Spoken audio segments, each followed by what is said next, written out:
Hi, this is Outstar. Today I want to talk to you about the newest Nosferatu movie and how it made me want to paint. This is not going to be a review per se. I do not consider myself to be a very good critic. In fact, I would say I'm more of an enthusiast. I'm just very enthusiastic about the media I like, and it's kind of hard not to be enthusiastic about this one. So we'll talk a lot about art today and about how things on the screen inspire things on paper. But first of all, let's talk a little bit about the movie. I went to the Swedish premiere, which was later than the American one. It happened on January 3rd. So I was already set up by my American friends from across the water who told me I have to go, it's going to be amazing, I'm going to love it. And I did. Me and my friend, when we walked out of cinema, we both agreed immediately on the fact that we've just witnessed art. It was gorgeous, and I think it's a must-see for everyone who is a fan of the vampires and vampire theme in general. And the themes you will take from this movie vary from person to person. I've noticed this when I talk to some of my friends after watching it about what struck us the most from this movie and how we interpreted it. And it turns out that everyone had a slightly different interpretation of it, which was awesome. For me, the general theme that struck me the most was how it was kind of a metaphor of a transgression, how the vampire in the movie symbolizes people wanting to break with the norms, with the forms that they're molded into, and how it is different for every character in the movie. For the main female protagonist, breaking with the role of the typical 19th century wife. For some other characters, it was breaking with reason and breaking with believing in logic and science. And for me, it was something that shined the most throughout the movie, was the transformation of every person from the beginning to the end and how much they changed under this external influence of the monster.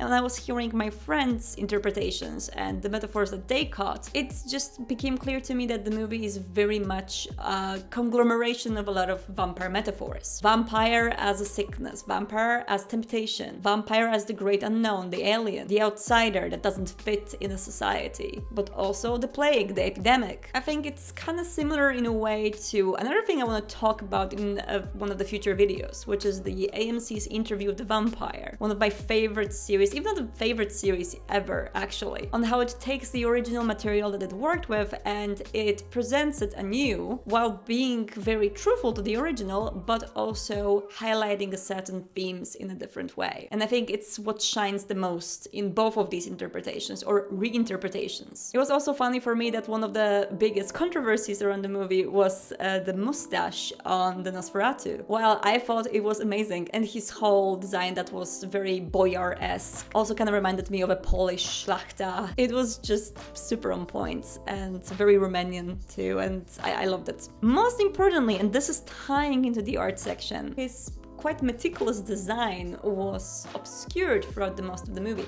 Even in the scenes where he was very much present and not in the hiding, discussing with the mortal and signing documents, we still could not really grasp how he looked like. And this ties also to how the whole movie was shot. Everything starting from the journey to Count Orlok's estate, it becomes carved from the shadows, with very little light sources that just pop up from certain points on the screen, while majority of the screen is pitch black or various shades of black. And how little tiny lights create these picturesque, beautiful carvings, sculptures almost, on the screen in front of you. And that's why I think this movie has to be seen either on a big screen or on a very good quality screen, just so you can really appreciate the detail. And there were a few scenes that really struck me the most and got stuck in my brain, and I could not forget about them long after I left the cinema. One of these scenes was from the late part of the journey to Orlok's castle, while the male protagonist was just walking in a forest towards this dimmed light at the very end of it, trying to find his way. And all of these shots, which I remembered so brightly from the movie, were kind of metaphors in themselves. This one, with the darkness eating from both sides and kind of just leaving a slight streak of light in the middle, was paired with the fact that the road that he was stepping on looked like a cross, giving this additional religious symbolism, which there was a lot of in this movie. And of course, making the whole scene even prettier because of the perspective and because of how it was composed. And the little cherry on top, which was just this little tiny ray of light from above that allowed the snow to come into focus into the very top of the picture. And when I saw this, I immediately thought about painting and how amazing it would be to paint this and some more scenes from the movie maybe. I have some more in mind for later on, but this one was the first one I thought about. I did some acrylic painting in the past and I painted in my college. I didn't really like it back then because it costed a lot of money and I was a very, very poor student.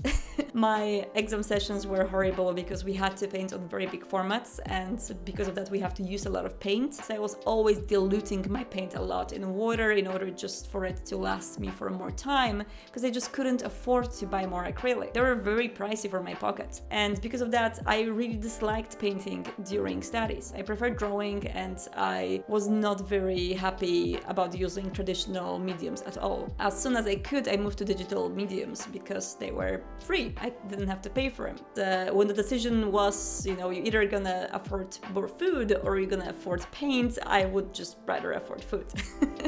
So I only went back to painting, paradoxically, after I finished college and after I didn't have to do it as an obligation, as someone was forcing me to do it. And so far I'm only painting on small formats because again I was very discouraged from doing big formats from my college. But I think I rediscovered my love towards it, something that I had in my high school and before, when I used to paint a lot during school, and after I used to go to these painting workshops that my art teacher at school was organizing, and he always promised to make an exhibition of my works at some point, but he never did.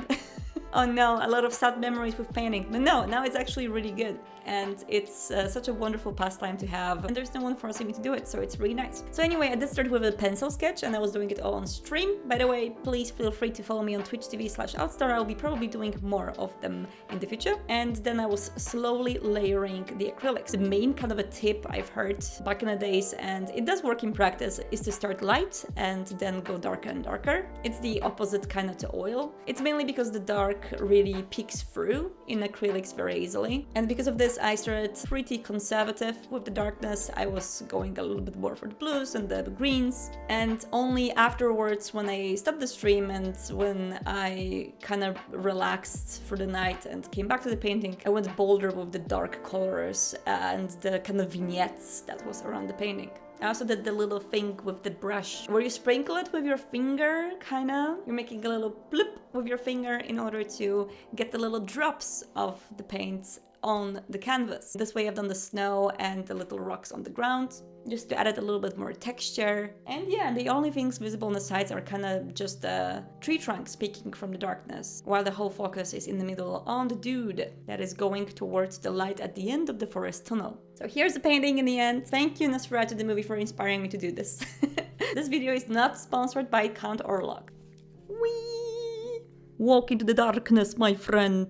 You need to sell me the house. So yeah, I am thinking about doing more of these. There are some more scenes from the movie which I really like, particularly the scene with the wolves and the light hitting from the side, and maybe with the carriage going up the mountain as well. There is just something about this movie that makes me so inspired and so ready to paint more. And I cannot recommend it enough. If you watch something that inspires you, or play a game that inspires you, and you happen to paint, draw, do embroidery, write poetry, novels, fan fictions, I hope in this new year 2025 you're gonna find that inspiration and do some awesome things. Because I am planning to. That's my New Year's resolution, to do more creative stuff and bring some of that enthusiasm into action. Make things happen out of it. And let's see how it goes. But in the meantime, thank you so much for joining me today for this little talk about art and Nosferatu. I do very much recommend to see the movie. You're going to have a blast, and maybe for different reasons than I did. But maybe you will remember this one scene I painted, and when you will see the movie, you will have a little DiCaprio moment. And in the meantime, do not get lost in the night, especially if you're on the way to a weird old count in Romania. Not a good place to be lost, especially not in the night. Goodbye!